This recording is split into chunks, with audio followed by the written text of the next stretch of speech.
AI কি সত্যিই আমাদের স্বপ্ন রেকর্ড করতে পারবে? কল্পনা করুন, আপনি ঘুম থেকে উঠলেন, ফোনে একটি নোটিফিকেশন এলো, গত রাতের স্বপ্ন প্রস্তুত, দেখতে ট্যাপ করুন।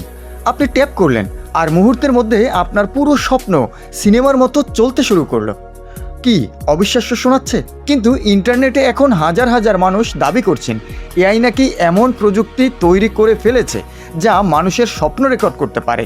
কেউ বলছে এটি শুরু হয়ে গিয়েছে, আবার কেউ বলছে ভবিষ্যতে মানুষের মনের ভেতর লুকিয়ে থাকা সব গোপন তথ্য আর নিরাপদ থাকবে না।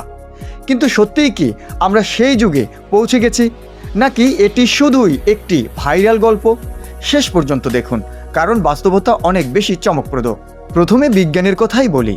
বর্তমানে বিজ্ঞানীরা এআই এবং এফএমআরআই প্রযুক্তি ব্যবহার করে মানুষের মস্তিষ্কের কিছু সংকেত বিশ্লেষণ করতে পারছেন। কেউ একটি ছবি দেখলে বা কোনো দৃশ্য কল্পনা করলে এআই সংকেত থেকে একটি অস্পষ্ট ছবি তৈরি করতে পারে। এমনকি কিছু গবেষণায় ঘুমন্ত মানুষের স্বপ্নে মানুষ গাছ, বাড়ি বা বাড়ির মতো কী ধরনের বস্তু দেখেছিল তার একটি আনুমানিক ধারণাও পাওয়া গেছে, যা অস্পষ্টভাবে তৈরি করে দিচ্ছে এআই। কিন্তু গুরুত্বপূর্ণ বিষয় হলো, এটি কোনো এইচডি ভিডিও নয়, আর পুরো স্বপ্নও নয়। এখন আসি ধর্মীয় দৃষ্টিভঙ্গিতে। ইসলামের স্বপ্নকে তিনটি ভাগে ভাগ করা হয়েছে: রহমানি, নফসানি এবং শয়তানি স্বপ্ন। অর্থাৎ স্বপ্ন শুধু মস্তিষ্কের বৈদ্যুতিক সংকেত নয়, এর আধ্যাত্মিক দিকও রয়েছে। তাই মানুষের দেখা স্বপ্নকে সম্পূর্ণ প্রযুক্তির মাধ্যমে ধারণ করা সম্ভব এমন কোনো কথা ইসলাম বলে না। অন্যদিকে খ্রিস্ট ধর্ম ও ইহুদি ধর্মেও স্বপ্নকে অনেক সময় ঐশী বার্তা বা প্রতীকী অভিজ্ঞতা হিসেবে বর্ণনা করা হয়েছে। হিন্দু ধর্মও স্বপ্নকে অনেকভাবে ব্যাখ্যা করা হয় এবং স্বপ্নকে বিভিন্নভাবে গুরুত্বপূর্ণ একটি বিষয় বলে উপস্থাপন করা হয়। তাই বহু ধর্মেই স্বপ্নকে কেবল জৈবিক ঘটনা হিসেবে দেখা হয় না।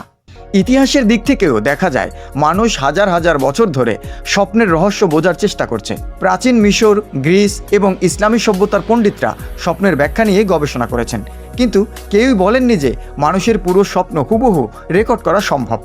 তাহলে সোশ্যাল মিডিয়ায় দাবি কোথা থেকে এলো? বাস্তবে গবেষণাগারে সীমিত সাফল্যকে অনেকে অতিরঞ্জিত করে এমনভাবে উপস্থাপন করছেন যেন এআই এখনই মানুষের মনের সিনেমা চালাতে পারে। অথচ বর্তমান প্রযুক্তিতে একটি বিশাল এফএমআরআই মেশিন, দীর্ঘ সময়ের প্রশিক্ষণ এবং ব্যক্তির সহযোগিতা ছাড়া এসব সম্ভবই নয়। তাহলে সবকিছু মিলিয়ে কি বোঝা গেল? এআই অবশ্যই দ্রুত উন্নতি করছে। ভবিষ্যতে এটি চিকিৎসা বিজ্ঞানে বিপ্লব ঘটাতে পারে এবং যারা কথা বলতে পারে না তাদের চিন্তা প্রকাশে সাহায্য করতে পারে।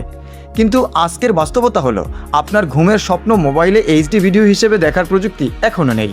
তাই সোশ্যাল মিডিয়ায় ভাইরাল হওয়া প্রতিটি দাবি বিশ্বাস করার আগে তথ্য যাচাই করুন, কারণ প্রযুক্তির জগতে সত্য যতটা বিস্ময়কর, গুজব তার চেয়েও দ্রুত ছড়িয়ে পড়ে। ভিডিওটি ভালো লাগলে লাইক দিন, শেয়ার করুন এবং কমেন্টে লিখুন আপনি কি মনে করেন, ভবিষ্যতে এআই কি মানুষের স্বপ্ন রেকর্ড করতে পারবে? আর অবশ্যই গোইনকাল ফলো করুন।